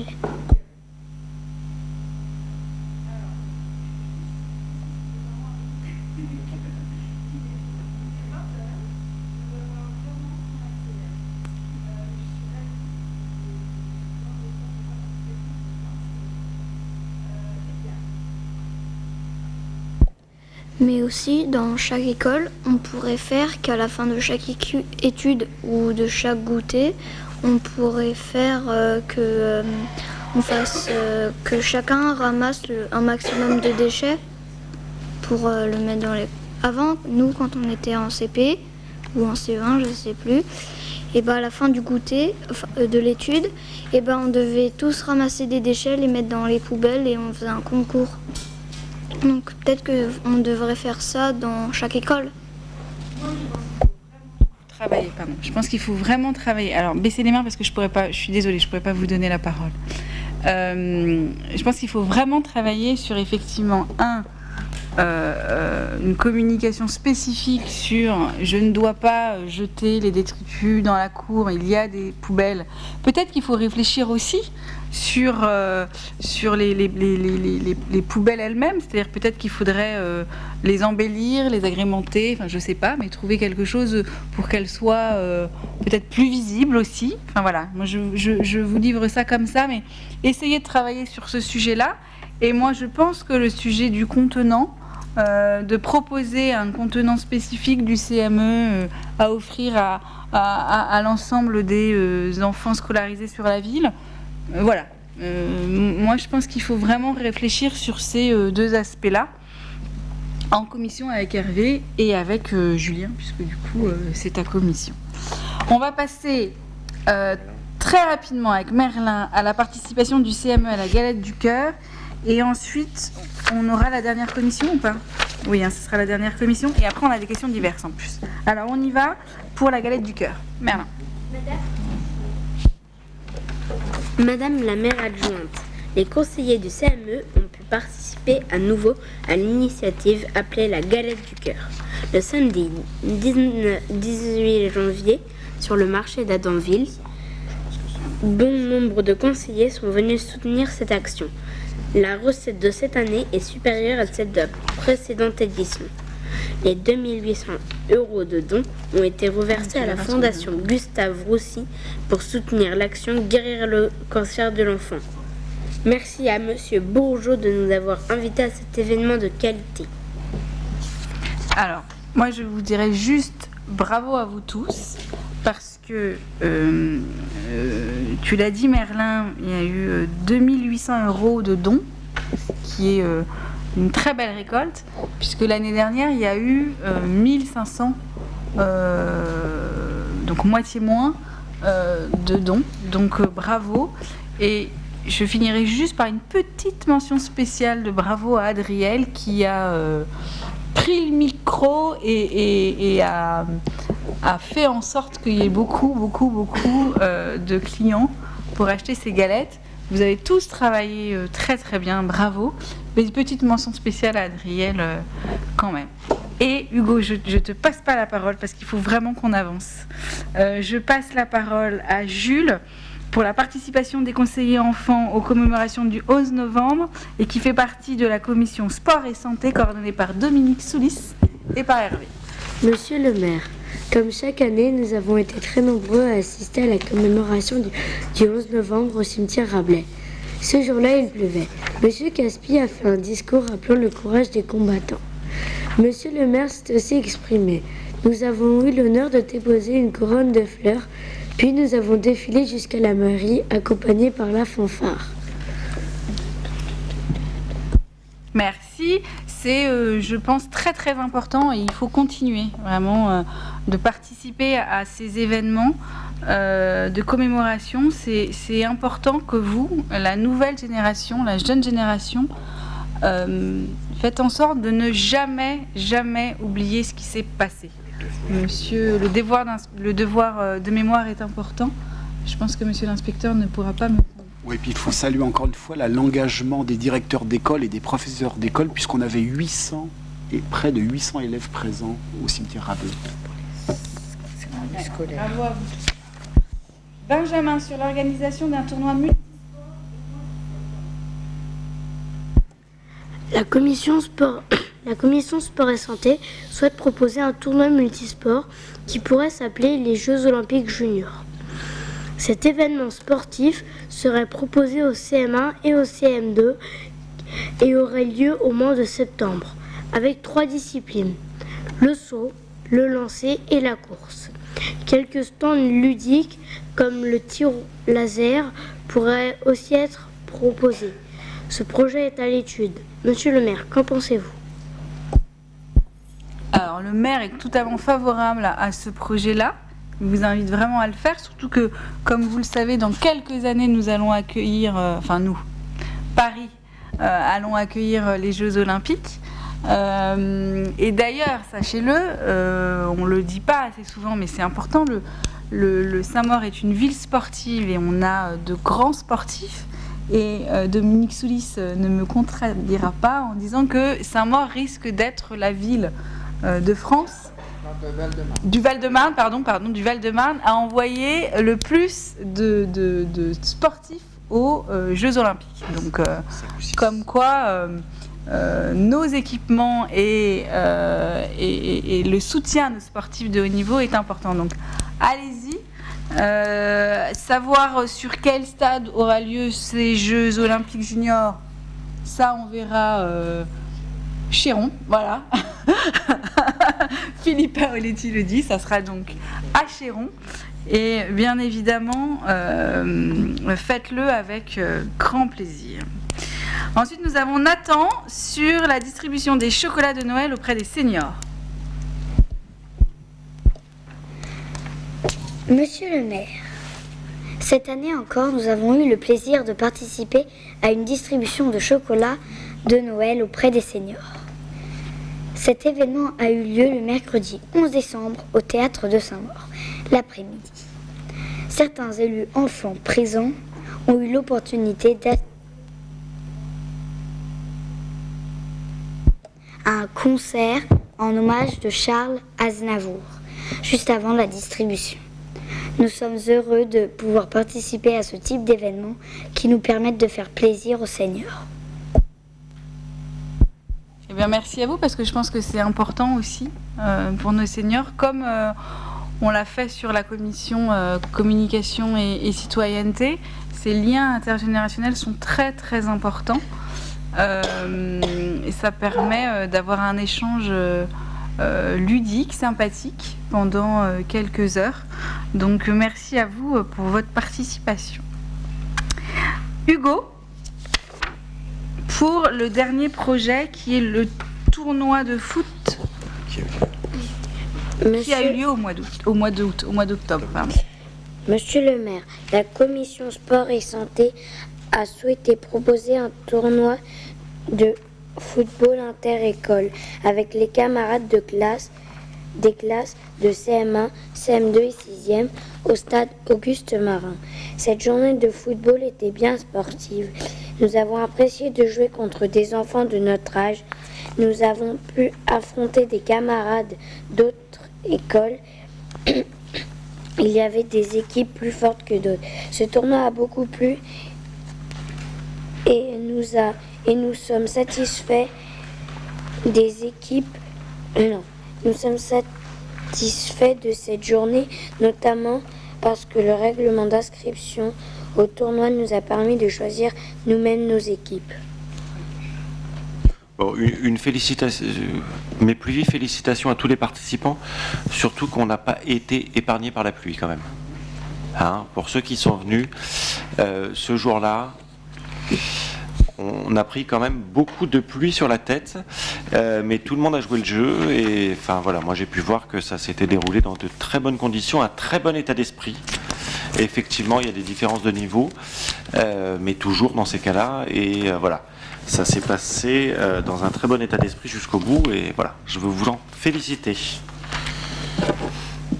On passe maintenant aux questions diverses et nous en avons 1, 2, 3, 4 questions diverses.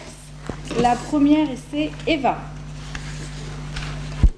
Bon, Monsieur le maire, je souhaiterais par le biais de cette plénière vous remercier au nom des conseillers du CME pour l'installation des agrès sportifs extérieurs dans les différents quartiers de Saint-Maur-des-Fossés.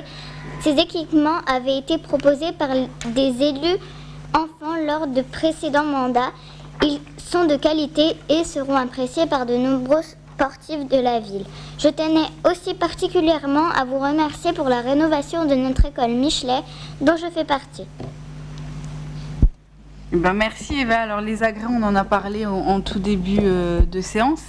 C'est vrai que c'était un projet qui datait depuis un des premiers CME, donc depuis plus de 10 ans. Donc comme quoi, tout arrive à point nommé. Et pour la rénovation des écoles, oui, c'est effectivement ce qu'on a mis en place, un plan pluriannuel d'investissement sur toutes les écoles de la ville. Michelet en fait partie. Il y a eu également Champignol, les Mûriers, enfin bon, je ne vais pas toutes les citer parce qu'il y en a 25, mais voilà, c'était important d'investir dans les écoles parce que l'état des écoles était quand même... le nécessitait fortement. Voilà, exactement. Benjamin.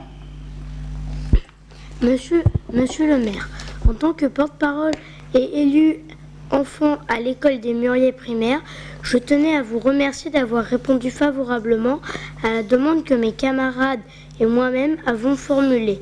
En effet, nous participons au concours des petits artistes de la mémoire et nous souhaiterons honorer la mémoire de Madame Gérard Mangin, la première femme médecin enterrée au cimetière Condé. Peut-être pourrions-nous lui donner le nom d'une rue ou d'une impasse.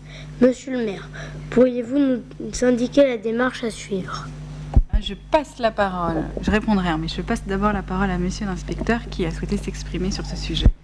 Oui, alors tout d'abord, merci Madame le maire adjoint. Alors tout d'abord, je voulais féliciter, elle est présente aujourd'hui, Madame la directrice de l'école élémentaire, qui n'est pas une école primaire, une école élémentaire des Mûriers, Madame Martins, et Madame Michelon, professeure des écoles de la classe de CM1, CM2, qui représentera la ville circonscription de Saint-Maur dans le grand concours des petits artistes de la mémoire que nous avons déjà remporté, et ça a même été très loin, parce qu'on a été sélectionné pour rencontrer le président de la République, et donc on représentait Saint-Maur avec fierté. Alors c'est une histoire absolument passionnante, qui va d'ailleurs vous être contée par Patricia Guillard. Il s'agit de déconstruire les stéréotypes genrés et de replacer les femmes dans l'histoire de France. Vous allez voir qu'il convient de célébrer les héroïnes de l'histoire de France, et véritablement c'est un exemple tout à fait saillant. Écoutez, voilà cette histoire passionnante qui va vous être contée par notre historienne préférée, Patricia Guillard. Je vous remercie, monsieur l'inspecteur. Donc, mais je ne vais pas pouvoir raconter toute l'histoire du docteur Nicole Girard Mangin, parce que ça va être aussi le travail que je salue, puisque je participe aussi à ce travail en tant que conseillère pédagogique auprès de l'école et de la classe des Mûriers. Mais ça va être le travail des élèves qui vont retracer le parcours de guerre sur la Grande Guerre 1914-1918 du docteur Nicole Girard Mangin, qui a été effectivement le premier médecin femme dans l'armée française. Et donc elle a un parcours singulier parce qu'elle a dû son incorporation au départ à une erreur. Elle était mariée, elle avait donc un nom double. Elle s'appelait Nicole Girard Mangin et elle a été incorporée comme étant Gérard Mangin. Or, elle était déjà médecin, ce qui était déjà très peu commun au début du XXe siècle. Et elle a tenu, en tant que médecin, à être incorporée finalement dans l'armée, ce qui lui a valu évidemment un parcours tout à fait singulier, à la fois comme médecin, parce que en temps de guerre, elle est devenue chirurgien par la force des choses, et aussi parce que c'était une femme. Et donc, au départ, elle a dû s'affranchir de l'hostilité, des moqueries de l'état-major et de la médecine militaire. Mais comme c'était une femme qui avait autant de valeur morale que de valeur intellectuelle, eh bien, elle a franchi tous ces échelons et elle a été effectivement la première Française à être nommée médecin-major de l'armée. Alors, on est à Saint-Maur, il y a une école Édith Cavell. Eh bien, figurez-vous qu'elle a été nommée directrice de l'hôpital Édith Cavell à Paris à la fin de la guerre pour former des infirmières qui pouvaient aller au front. Elle a été au front, hein, elle a même été blessée. Et c'est vrai que c'est une femme dont le destin est peu connu. Alors, elle a été saint-maurienne au moment de son adolescence, quelques années, et sa famille possédait une maison à Châquaine. Mais du coup, lorsqu'elle est décédée en 1919, des suites probablement peut-être d'une blessure mal soignée qu'elle a reçue à Verdun, eh bien, elle est enterrée au cimetière de Condé. Donc, son destin, incroyablement, entre dans le cadre du concours des petits artistes de la mémoire, puisqu'il faut que la personne dont on honore le parcours militaire et de la guerre 14-18 doit figurer soit au monument aux morts, ce que l'on a fait les années précédentes, soit avoir eu un rôle particulier, mais avoir une attache dans la ville. Et là, quand même, pour finir le centenaire de la guerre 14-18, honorer une femme qui a participé, qui a été au front, mais non pas du côté, on va dire, de l'héroïsme des soldats, etc., mais de l'héroïsme aussi des femmes. Et donc, c'était intéressant qu'une classe s'empare de cette biographie très singulière, qui n'est pas franchement honorée, qui n'est pas connue, parce que comme elle est morte, elle n'a pas été décorée, elle n'a eu aucune... on ne la connaît pas, très peu. Et là, maintenant, commence à surgir sa figure historique dans cette période de la Première Guerre mondiale. Et je trouve que c'est très bien que les enfants du CME aient proposé à monsieur le maire de la ville, eh bien, de donner, quand ce sera possible, peut-être un nom de square, d'une rue, etc., à cette dame dont il faut garder en tête et dans le cœur la mémoire. Merci. Alors, nous n'avons plus de nom de rue à donner. Parce que vous savez, il va y avoir un nouveau quartier, dit le quartier des Jardins des Facultés, qui est un écoquartier que nous sommes en train de construire entre le quartier de Champignol et le quartier de la Varenne, mais l'ensemble des rues, des noms de rues ont déjà été validés en conseil municipal. C'est très compliqué de débaptiser une rue et de lui redonner un nom. C'est le parcours du combattant. Donc, à ce jour, l'idée est excellente, mais impossible à réaliser. Donc, monsieur le maire vous propose de travailler sur d'autres endroits. Il a pensé, par exemple, on a un salon juste en face de la salle des fêtes de la mairie qui s'appelle le salon bleu, parce qu'il est de couleur bleue. On pourrait, pourquoi pas, en revanche, baptiser le nom de salon bleu et de donner le nom de ce salon bleu à cette grande femme. Voilà, il vous propose ça. Il pourrait, étant donné que ça vient aussi de votre idée, il vous propose aussi, pourquoi pas, de baptiser un préau d'école à son nom. Donc voilà, donc travaillons peut-être ensemble dessus. L'idée est excellente et vous avez raison, Madame la conseillère, il faut honorer toutes ces personnes importantes et de surcroît saint-maurienne, de surcroît une femme, c'est important. Voilà, travaillons ensuite, l'idée est bonne, impossible à faire parce que, comme je dis, il n'y a pas de nom de rue à baptiser. Donc essayons de trouver un autre lieu pour célébrer sa mémoire. Ok ? Merlin.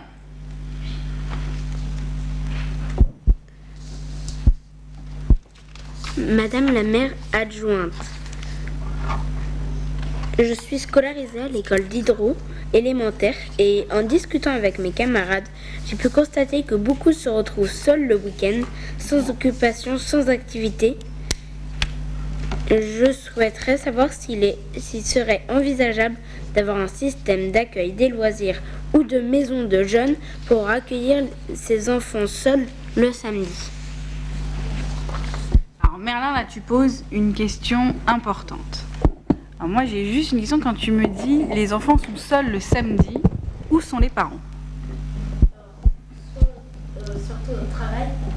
D'accord, donc il y a beaucoup d'enfants que tu côtoies dont les parents travaillent le samedi et quand tu dis qu'ils sont tout seuls, ils sont pas livrés tout seuls toute la journée, rassure-moi.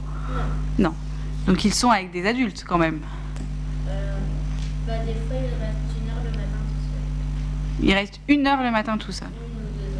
1 ou 2 heures le matin tout seul. D'accord.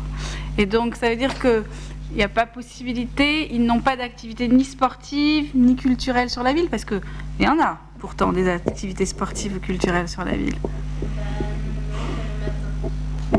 C'est souvent de 9h à midi, ils sont tout seuls parce que moi j'ai une amie, ses 2 parents qui sont infirmiers. Ouais. Et donc ils sont obligés d'être au travail. D'accord. Et ça veut dire que... Ah, moi, je comprends tout à fait. Alors, c'est quand même des cas particuliers. D'accord. C'est pas la majorité, heureusement, des personnes. Mais ça veut dire que... moi, je pense qu'il faut travailler sur l'accès. Je suis pas sûre que ce soit une bonne idée de créer un espèce de centre de loisirs le week-end. Je suis pas sûre. En revanche, je pense que c'est important de travailler sur ces cas particuliers et de travailler, de se dire, on a des infrastructures sportives, on a des associations sportives, on a des associations culturelles. Et je pense qu'il faut peut-être travailler dans ce chemin-là, c'est-à-dire savoir pourquoi ils ne peuvent pas avoir accès, parce qu'entre 9h et midi, tu trouves des activités sportives et culturelles sur la ville. Mais peut-être que c'est un problème de moyens de transport. Donc là, je pense que c'est quelque chose qu'il faut travailler ensemble, parce qu'effectivement, quand papa et maman travaillent, ça peut être compliqué d'emmener l'enfant à des activités sportives. Donc là, il y a peut-être un réseau à faire de solidarité avec d'autres parents. Et puis si c'est aussi un problème financier, parce que ça peut être aussi l'idée, parce que toutes ces activités sportives et culturelles ont un coût. Si c'est le cas et si c'est un frein, je veux dire à l'accès, il ne faut surtout pas que ça le devienne. Et pour ça, on a le CCAS, qui est une structure paramunicipale qui aide financièrement tous les Saint-Mauriens qui en ont besoin, et notamment à l'accès à la culture et au sport. Donc voilà, donc moi je pense qu'il faut travailler sur ça, sur ces cas particuliers, qu'il ne faut pas dénigrer, parce que je suis, et je pense qu'autour de cette table nous sommes d'accord, ce n'est pas souhaitable que les enfants restent tout seuls pendant 2 heures, 3 heures, 4 heures, mais peut-être qu'il faut le faire vraiment, que ça soit de la dentelle, hein, qu'on travaille cas par cas. Ok ? Et là, je me dépêche, et la dernière... Franchement, si t'as pas compris le message là... Et la dernière question est pour Amy. Monsieur le maire, je souhaiterais savoir s'il est envisageable de proposer des poules à l'adoption dans les écoles de Saint-Maur-des-Fossés. En effet, cela permettrait de réduire le nombre de déchets de façon considérable. Merci Amy. Donc je ne sais pas si tout le monde t'a entendu, mais Amy souhaite qu'il y ait des poules dans les cours d'école. Et on sait pourquoi, parce que les poules c'est cool. Voilà. C'est pour ça qu'on veut des poules. Alors ça a déjà été fait à l'école des Chalets. Le problème, c'est que la grippe aviaire est passée par là et que les services vétérinaires ont interdit le fait de pouvoir mettre des animaux dans des lieux recevant du public et en particulier des enfants. Voilà. On l'avait, parce qu'on a, alors bien sûr qu'un poulailler au milieu de la cour, ça c'est sûr que c'est pas possible. Mais on a quelques écoles qui ont des accès par ailleurs, c'était le cas à l'école des Chalets, c'est-à-dire des accès où les enfants ne peuvent pas tomber sur les animaux comme ça en se déplaçant dans l'école. Ça fonctionnait voilà, plutôt bien d'ailleurs. Hein. On avait formé le personnel de cantine, les animateurs qui accompagnaient les enfants pour savoir ce qu'on peut donner aux poules, ce qu'on ne peut pas donner aux poules. Il ne faut pas les rendre malades non plus. Mais les services vétérinaires ne nous ont pas permis de continuer l'expérience. Monsieur l'inspecteur, vous voulez rajouter quelque chose? Oui, je confirme ce que souligne monsieur le maire adjoint. Malheureusement, là, ce sera la seule réserve de la soirée, mais pour des raisons sanitaires. D'ailleurs, ça aurait été intéressant que la commission hygiène et sécurité, avec les conseillers du CME, puisse échanger avec l'élu qui fait cette proposition. Moi, je souscris à ce qu'indique à l'instant monsieur le maire adjoint. Ça, malheureusement, ce ne sera pas possible, pour des raisons vraiment de santé publique. Je prends 2 questions, pas plus. Après, je vous libère. Nathan, qui depuis tout à l'heure... Sinon, on pourrait, à Jeanne d'Arc, on peut mettre des poules parce que il y a des espaces verts à Jeanne d'Arc et il y a un bâtiment, le bâtiment des maternelles. Derrière, il y a un espace vert où les enfants ne peuvent pas accéder que quand on ouvre la sorte de grille. Ouais, alors je ne vais pas rentrer dans les détails techniques, mais c'était déjà le cas dans la solution qu'on avait mis en place. Mais l'ensemble de l'école a le titre d'établissement recevant du public. Et les normes sanitaires interdisent de mettre, sanitaires et d'hygiène, interdisent de mettre des poules et des animaux dans le périmètre quel qu'il soit. C'est la difficulté. La dernière question, Eloane. C'était pas pour poser une question sur ce sujet-là, c'était plutôt pour poser une question si ce serait possible de rajouter des poubelles dans Saint-Maur à tous les coins de rue et aussi de rajouter des parcs pour les chiens. Donc un parc à toutous, c'est pas suffisant. D'accord. Dans Saint-Maur. Dans Saint-Maur. Et plus de poubelles. C'est noté. Merci. 2 heures d'échange intense, sympathique. On se retrouve après au niveau du pot. Je n'oublie pas la cloche, ne vous inquiétez pas. Merci pour ces échanges. Continuez à bien travailler et à très vite. Merci. Moi, je suis sûr d'une oreille à chaque fois.